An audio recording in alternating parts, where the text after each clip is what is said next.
The Great Depression was a terrible period. It started in 1929 with a stock market crash. The United States and the world fell into a deep economic hole. Millions of people lost their jobs, businesses closed their doors. Times were very hard for everyone. Slowly the economy started to recover. President Franklin Roosevelt introduced the New Deal. This program aimed to help people get back on their feet. There were new jobs, public works projects, and financial reforms. By 1937, things seemed to be looking up. People started to feel hopeful again. Just as things seemed to be improving, disaster struck again. In the middle of 1937, the stock market crashed once more. This sharp downturn is now known as the Recession of 1937. It was a major setback for the recovering economy. The timing of the crash was particularly shocking. Many people thought the worst was over. They had started to regain some confidence in the economy. However, this confidence was shattered by the events of 1937.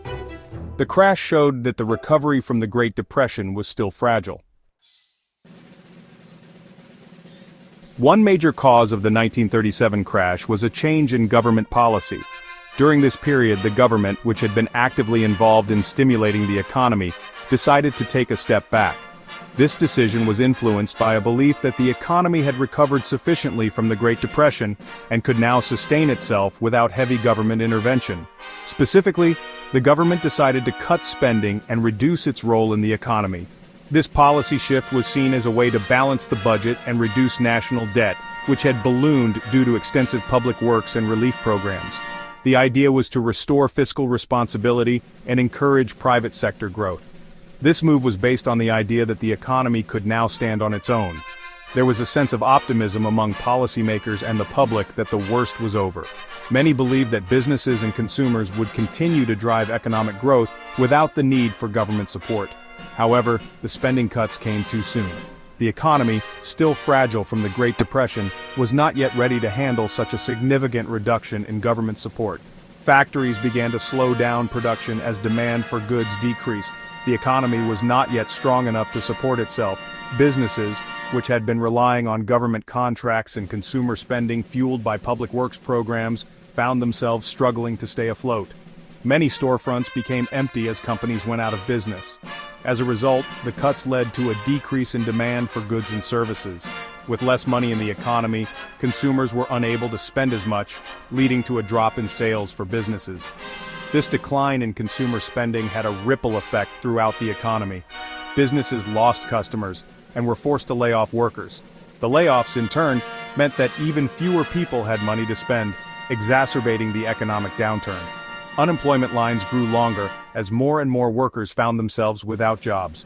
This, in turn, further reduced demand, creating a vicious cycle. Families struggled to make ends meet, and the streets, once bustling with activity, became eerily quiet.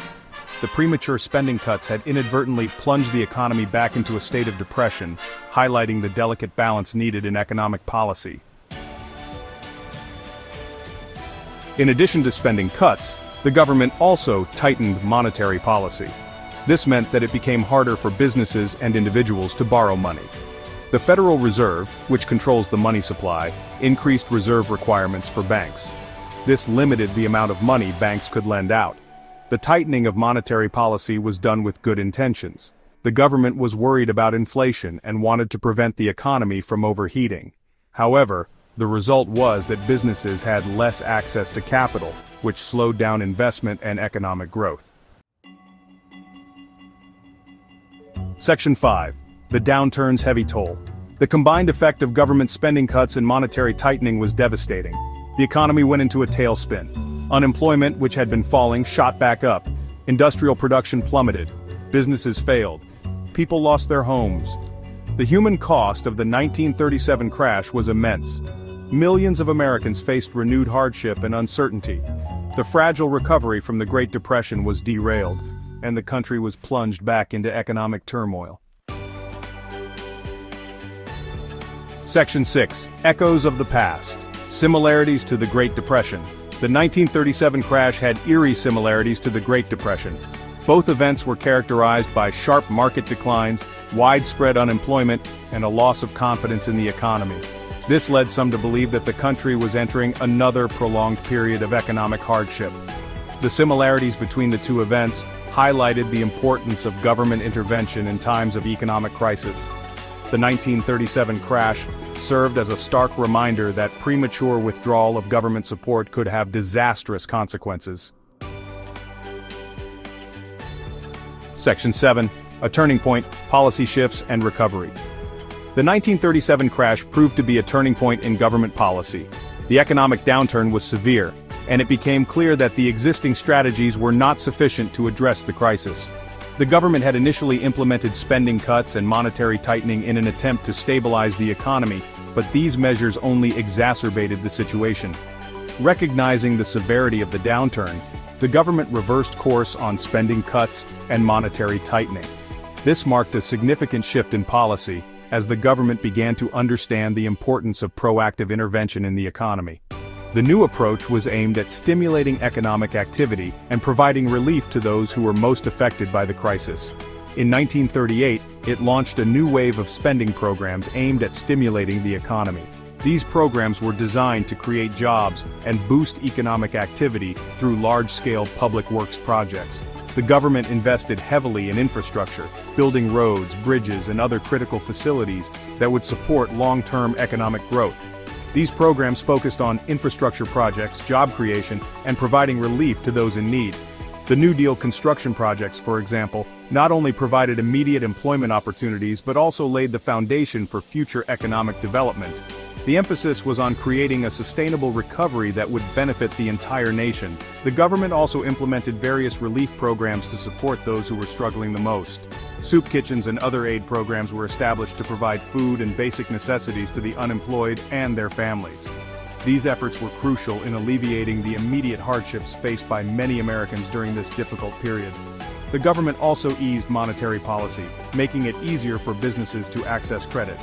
By lowering interest rates and providing loans to businesses, the government aimed to stimulate investment and economic activity.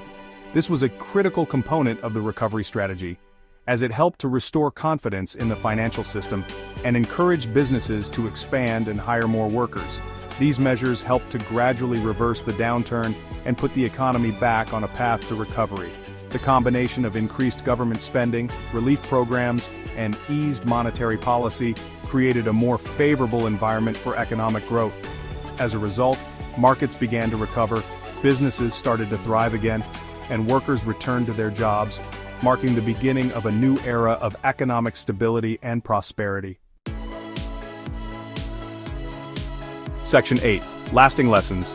The importance of government intervention. The 1937 crash provided valuable lessons about the role of government in managing the economy. It demonstrated that premature austerity measures could be counterproductive, especially during times of economic fragility. The experience underscored the importance of government intervention in stabilizing the economy and promoting recovery. The lessons learned from the 1937 crash continue to be relevant today.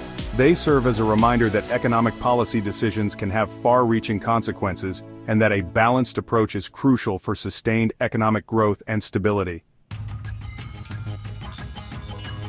Section 9. Conclusion. Remembering 1937. The recession of 1937, though often overshadowed by the Great Depression, stands as a significant event in economic history. It was a period marked by a sharp economic downturn that followed a brief recovery from the depths of the Great Depression. The recession began in mid-1937 and lasted until 1938, causing widespread economic hardship and a significant increase in unemployment. This downturn was triggered by a combination of factors, including reduced government spending and tighter monetary policy, which together stifled economic growth and led to a renewed decline in industrial production. It serves as a stark reminder of the fragility of economic recovery and the potential pitfalls of premature policy interventions. The 1937 recession demonstrated how delicate the balance of economic recovery can be and how easily it can be disrupted by changes in fiscal and monetary policy. The decision to cut back on New Deal programs and increase taxes, combined with the Federal Reserve's move to tighten the money supply, proved to be a miscalculation that plunged the economy back into recession. This period underscores the importance of carefully considering the timing and impact of policy decisions on economic stability. Remembering the lessons of 1937 can help policymakers navigate economic challenges and promote sustainable growth in the future. By studying the causes and consequences of the 1937 recession, modern economists and policymakers can gain valuable insights into the complexities of economic management. This historical perspective can inform current debates on fiscal and monetary policy, helping to avoid the mistakes of the past and fostering a more resilient and robust economic environment. The 1937 crash highlights the importance of understanding economic history and learning from past mistakes. It serves as a case study in the unintended consequences of policy decisions and the need for a cautious approach to economic management. By examining the events of 1937, students and scholars of economics can better appreciate the interconnectedness of fiscal policy, monetary policy, and economic outcomes. This knowledge is crucial for developing strategies that promote long-term economic stability and growth. By studying events like the 1937 recession, we can gain valuable insights into the workings of the economy and develop more effective policies for the future. Understanding the historical context of economic downturns allows us to recognize patterns and identify warning signs that may indicate potential problems ahead. This proactive approach can help mitigate the impact of future recessions and ensure a more stable and prosperous economic landscape for generations to come.